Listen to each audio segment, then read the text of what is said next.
देश के रक्षा मंत्री राजनाथ सिंह की जो कि जम्मू कश्मीर पहुंचे हैं, श्रीनगर पहुंचे हैं रक्षा मंत्री राजनाथ सिंह। ऑपरेशन सिंदूर के बाद राजनाथ सिंह का ये पहला दौरा है।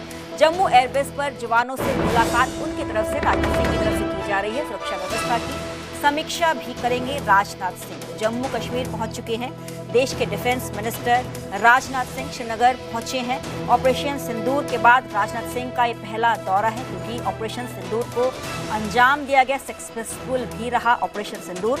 जम्मू एयरबेस पर जवानों से मुलाकात इनकी तरफ से की जा रही है। तस्वीरें सामने आ चुकी हैं, क्योंकि कुछ देर पहले ही दिल्ली से रवाना हुए थे।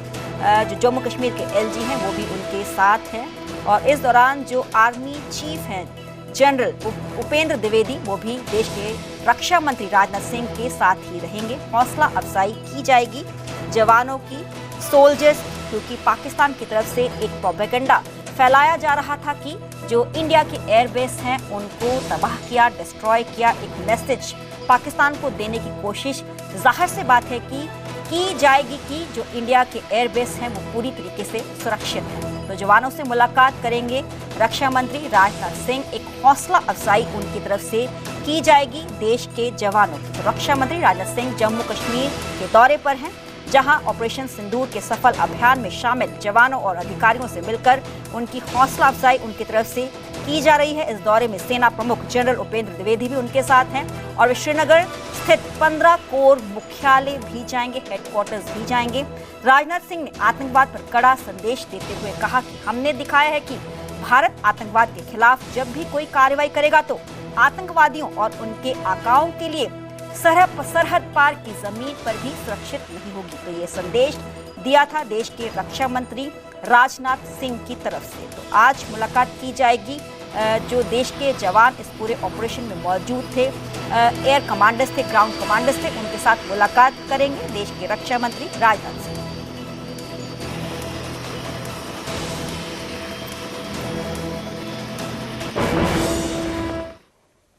आगे बढ़ेंगे और रुक करेंगे अगली खबर का। हरियाणा का पानी रोकने पर वहां की सिंचाई मंत्री, हरियाणा की सिंचाई मंत्री श्रुति चौधरी भड़की हैं पंजाब के सीएम भगवंत मान पर। पंजाब की सरकार गैर जिम्मेदार है। श्रुति चौधरी ने कहा कि पानी रोकना लोकतंत्र के खिलाफ है। पानी रोककर पंजाब ने अन्याय किया है। हरियाणा सरकार पानी संकट से निपटने को पूरी तरीके से तैयार है। 8 से 10 दिन में सामान्य स्थिति हो जाएगी, पानी की आपूर्ति हो जाएगी। जो वाटर क्राइसिस है उस पर भी बोली है श्रुति चौधरी। उन्होंने कहा कि जल संकट पर हरियाणा आम आदमी पार्टी की चुप्पी पर भी सवाल श्रुति चौधरी ने उठाए। श्रुति चौधरी ने कहा कि हरियाणा के हक का पानी हर हाल में हरियाणा को मिलेगा। ऑपरेशन सिंदूर पर सिंचाई मंत्री श्रुति चौधरी ने बड़ा बयान दिया और कहा कि ये भावनात्मक ऑपरेशन था। पीएम मोदी के मजबूत नेतृत्व में पाकिस्तान में घुसकर आतंकवादियों को खत्म किया।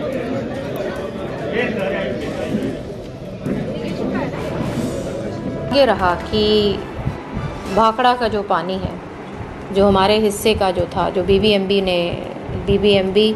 निर्धारित करता है स्टेट को कि कितना पानी कहाँ जाएगा। निर्धारित करने के उपरांत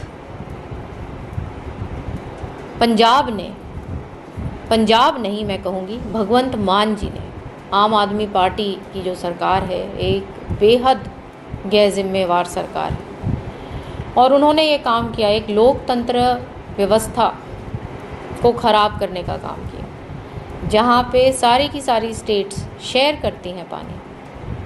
और आज वो कह रहे हैं कि पानी की कोई कमी नहीं है हरियाणा में।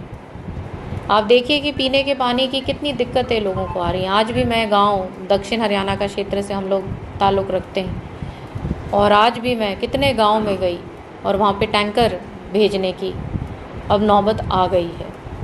तो इस प्रकार से जो वाटर वर्क्स जो हैं खाली भी कई जगह अब देखने को आ रहे हैं, लेकिन सरकार पूर्ण रूप से तैयार है और कमी नहीं आने देंगे। ये आगे सिर्फ 8-10 दिन की बात है, क्योंकि 21 तारीख से तो वो नई अकाउंटिंग शुरू हो जाएगी और भाखड़ा का पानी फिर से उसी मात्रा में शुरू। तो हमारे साथ नीलगढ़ जुड़े हुए हैं, आम आदमी पार्टी के नेता हैं। सर, बहुत बहुत स्वागत है आपका न्यूज़ 18 पंजाब पे।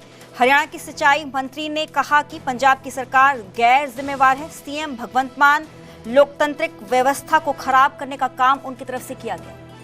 गैर जिम्मेदार हम हैं या हरियाणा की गवर्नमेंट है जो अनार्की फैलाता है, जो लोग किसी को लूट करने की कोशिश करते हैं और लोकतंत्र का गला घोटते हैं। गैर जिम्मेदार वो होते हैं या वो होते हैं जो अपने हक के लिए लड़ते हैं। हरियाणा दादागिरी दिखा रहा है। हरियाणा को पता है कि उनका 2987 MF पानी का हिस्सा बनता था, जो 21 मई तक बनता था, जो उन्होंने 3,93 जो है सिर्फ 31 मार्च तक यूज कर लिया, यानी कि अपने हिस्से से भी ज्यादा यूज करने के बाद ये दादागिरी दिखा रहे हैं, हमारा पानी लूटने की कोशिश कर रहे हैं। यदि भगवंत मान ने पंजाब की लूट को बचाया है तो वाह, ये क्या बात है। तो वो गैर जिम्मेदार हो गया, वो लोकतंत्र के विरुद्ध हो गया। आप बड़ा लोकतंत्र के हक में काम कर रहे हो।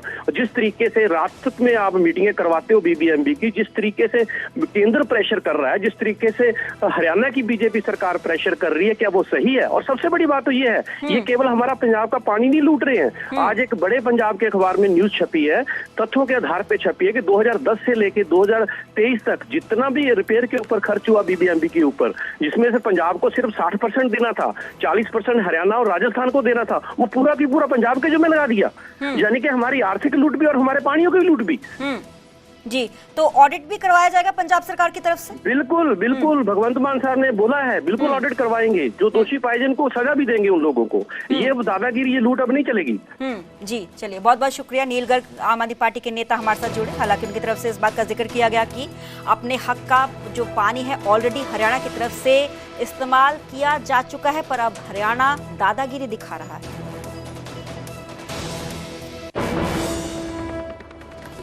हरियाणा के मंत्री अनिल विज ने कांग्रेस पर तीखा निशाना साधा और कहा कि कांग्रेस अब पार्टी नहीं, गुटों का गठबंधन है। अनिल विज ने कहा कि 9 महीने बाद भी नेता प्रतिपक्ष तय नहीं हुआ, लीडर ऑफ ऑपोजिशन अलग सत्ता में आ जाते तो सीएम चुनने में भी 9 महीने का समय लग जाता। विज ने कहा कि बाई चांस सरकार मिलती तो अफरा तफरी मच जाती। अंबाला एयरपोर्ट पर भी अनिल विज ने कहा कि अंबाला एयरपोर्ट बिल्कुल तैयार है, सीएम तय करेंगे कब इसका उद्घाटन करना है। न्यूज 18 पर विज ने 2029 चुनावी दावा भी किया। 2029 में भाजपा सरकार फिर से बनेगी। अनिल विज ने यह दावा किया। कांग्रेस का कोई भी भविष्य, कोई भी फ्यूचर नहीं।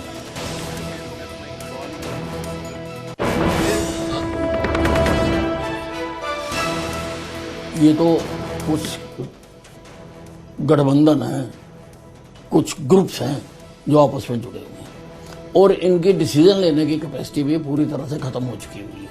आप ये देखिए, ये तो जो विपक्ष में आए 9 महीने से ये अपना विपक्ष का नेता नहीं चुन पा रहे। वैसे तो होना नहीं था। मैंने तो पहले दिन से कहा कि हमारी सरकार आएगी। जब सब सर्वे भी हमारे खिलाफ आ रहे थे तब भी मैंने कहा, डंके की चोट पर कहा कि हमारी सरकार आएगी, क्योंकि मैं जनता में रहता हूँ। मुझे पता है जनता की सोच क्या है, मुझे जनता क्या सोचती है, क्या करने वाली है, मुझे मालूम होता है। मैं तो कहता रहा। लेकिन मान लो एक क्षण के लिए कि अगर कांग्रेस की सरकार आ जाती तो 9 महीने मुख्यमंत्री तय ना कर पाते। देखते हैं आप भविष्य क्या देखते हैं हरियाणा के अंदर भारतीय जनता पार्टी? नहीं, भविष्य में भी भारतीय जनता पार्टी की ही सरकार आएगी। आप ये आज वाला मेरा जो प्रोग्राम है इसको आप अपने पास सेव करके रखना। मैं आज कह रहा हूं कि अगली सरकार भी हरियाणा में भारतीय जनता पार्टी की बनेगी।